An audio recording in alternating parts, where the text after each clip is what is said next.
Same exact thing. So this is not, I'm going to put that back up there. But you can see we don't have our a squared and our b squared, because once we have them in our denominators, we can easily find a squared and b squared. So we divide by 100 on both sides. 50 over 100 gets reduced to 1/2. And then 25 over 100 gets reduced to 1/4. Now, is this a little bit easier for us to find a squared and b squared? Yes. And remember, a squared is always larger than b squared. So we can say a squared is equal to 4. So a is equal to 2. B squared is equal to, oh, I did this exact same one, or similar to this. B squared is equal to 2. So therefore, b is equal to the square root of 2. C squared equals a squared minus b squared. C squared equals 4 minus 2, which is 2. So c is equal to the square root of 2. Interesting. C and b are the same. But that's OK, because are they on the same axis? No. The foci is on the major axis, and the foci is on the major axis, and b is the co-vertices, which are on the minor axis. So that's OK. They can be the same value. The center, remember, is hk, right? Remember, that's opposite of h, opposite of k. How can C and B equal the same? I'll show you. You'll see when we graph it. So the center is -2, 3. So let's go ahead and graph that. -2, +3. And that's the center. Now, remember last problem, Nick, I showed where the major and the minor axis was? I'm going to want to do that exact same thing here. I don't understand how you found the center. So the formula is x minus h, y minus k. I know you probably can't see this from all over there. Huh? It's not H. It's x minus h squared. Y minus k.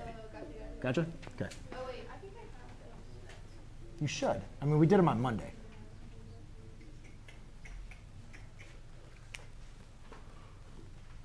OK. Are we good with this? Now, remember from this last one, we labeled the major and the minor axis. Remember, if a squared was under the x, my major axis was horizontal. A squared is under my y in this case. So now my major axis is vertical. So since I don't want to make mistakes, I'm going to label my major axis. And then my minor axis is now going to be horizontal. And again, guys, this just helps me because now when I'm going back and up and down, what I can do now is just find my vertices.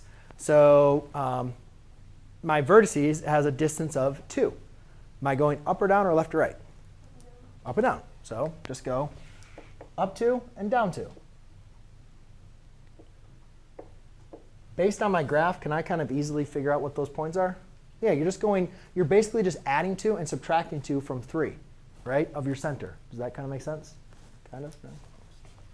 So your vertices, -2, 1, -2, 5. And you can confirm your results by looking at your graph. Or you can memorize those formulas. I think this, I'll do this. But next thing is co-vertices. Co-vertices are going to be going on your minor axis, which in this example is left and right. So you're basically going to be adding and subtracting the square root of 2. Should we add and subtract the square root of 2 from the x coordinate of our center or from the y coordinate? Y. We got x's and y's. We want to add them to the x's because that's going to shift it left or right. If you add a number to the x, if you add like a number to -2, then you're going to move to the right. If you subtract a number from -2. Major and minor now? Yes, but this problem, the major axis is vertical. I'm doing co-vertices, which means the points lie on the minor. Even though it's major, would it still be Y on the y-axis? Yeah, but that's for the vertices. The vertices lie on the major axis.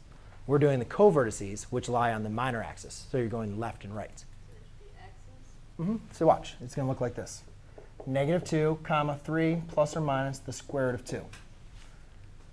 No, that's wrong. Exactly what you just said. Thing. It is -2 plus or minus the square root of 2, 3. So what is the square root of 2 between? What's that decimal? That's between 1 and 2. Right? Square root of 1 is 1. Square root of 4 is 2. So it's between 1 and 2. So what that means is if you add like 1 and something, that's going to shift it to the right. And if you subtract it, it's going to go to the left. So your co-vertice, let's call this center.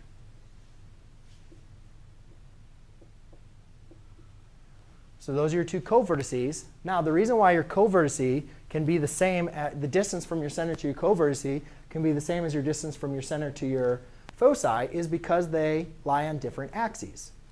So my co-vertices, I had to go left and right. But my foci lie on the major axis, which is up and down. So I'm going to do the same thing to find my foci. Just go up 1 and something, down 1 and something. So it looks something like that. So my foci, so for the co-vertices, since those were going left and right, I added and subtracted to the x-coordinate. Since my foci are going up and down because they lie on the major axis, those are going to be added and subtracted to my y-coordinate. Those on that. All right.